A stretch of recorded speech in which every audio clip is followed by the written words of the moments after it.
嗱，而家嘅後生仔女咧，日日面對快節奏嘅生活啦，工作壓力、生活焦慮真係分分鐘上頭啊！好多人都話啦，要搵個地方嚟逃避呢個城市嘅內卷，安撫自己嘅情緒。而最近喺大灣區咧，最火爆嘅治癒方式，居然係一杯咖啡。你冇聽錯啊，咖啡早就唔止係一杯提神飲品啦，仲變成咗文旅圈嘅流量密碼，直接帶火咗成條產業鏈㗎。先講佛山山水嘅浮日南礦鄉村咖啡館啦，憑住礦珊瑚、藍眼淚同埋8米懸崖嘅獨特風景，一開業就刷爆全網啦。試營業冇耐咧，就登頂全國咖啡廳人氣榜前3喎，單日最高客流量直接觸過1.5萬人次啊！相關話題嘅閱讀量咧，仲超過3億，被譽為全國最火爆嘅村咖。咁無獨有偶啦，佛山西樵山嘅回響空間岩洞咖啡都超級威水嘅喎，開喺千年採石遺址入邊，洞內恆溫咧18到22度，仲有天然嘅聲場，聽歌咧就有環繞回響。一邊嘆咖啡，一邊感受地質奇觀，日均訂單超過1000單，週末嘅營業直接頂得上普通社區咖啡店1個星期嘅收入，妥妥嘅景區新晉頂流。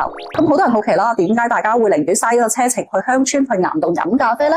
其實大家去嘅根本就唔係飲咖啡，係揾翻鬆弛感啊！社會學入邊講嘅第三空間就係屋企同公司之外可以社交、放鬆、療愈情緒嘅精神棲息地啦。而咖啡加文旅嘅模式咧，就係最貼合後生仔需求嘅第三空間。廣東嘅文旅咖啡咧，早就玩出新花款啦，樣樣都啱晒我哋心水。廣州永慶坊嘅星巴克非遺店咧，將粵劇戲服紋樣、雲南憑天工藝融入設計，嘆咖啡之餘仲可以感受嶺南文化添。汕尾嘅落日衝浪咖啡廳咧，就以浪會友，吸引全國嘅衝浪愛好者聚集，將小漁村咧就變成咗網紅打卡地啦。仲有各式各樣嘅鄉村咖啡、懸崖咖啡、湖畔咖啡，全部都係靠氛圍感、出片率同埋自然風景圈粉無數。咁創辦呢啲村咖嘅老闆都話啦，佢哋賣嘅咧就從來都唔係咖啡，而係風景、係體驗，係俾大家逃離城市喧囂嘅機會啊！呢種模式咧就唔單止治癒咗年輕人嘅焦慮，仲盤活咗鄉村閒置嘅資源，吸引好多嘅年輕人返鄉創業，實實在在助力鄉村振興啊！咁所以而家嘅文旅競爭早就唔止係靠硬件設施同自然風光，最核心嘅就係情緒價值啦，